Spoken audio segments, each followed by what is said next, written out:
Good morning ma'am. Good morning, বসো। তা প্রথমে বলো, তুমি আমাদের কোম্পানিতে চাকরি কেন করতে চাও? কেন ম্যাম, ভালো নেই কোম্পানিটা? এরে বাবা, না জেনে চলে এসছি।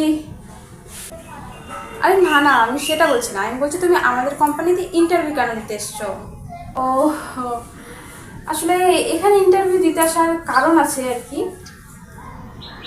আমার বরাবরই একটা স্বপ্ন ছিল যে বড় কোম্পানিতে চাকরি করব, বড় কোম্পানিতে যাব, কিন্তু তারা যেহেতু আমাকে নিল না, তাই এখানেই চলে আসলাম চাকরি করতে আর কি।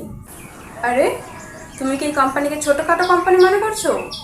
আরে এই ব্যাপারটা নিয়ে তো আমার মনে প্রথমে প্রচুর ডাউট ছিল।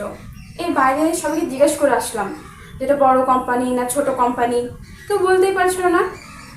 পরে আমার ডাউটটা আবার ক্লিয়ার হয়ে গেল যখন আপনাকে দেখলাম স্কুটিতে করে আসতে। তা বলো, কত বছর এক্সপিরিয়েন্স তোমার?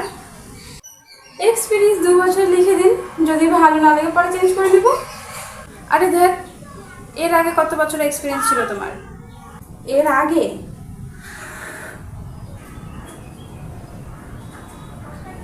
0 বছর, কোনো এক্সপিরিয়েন্স নেই।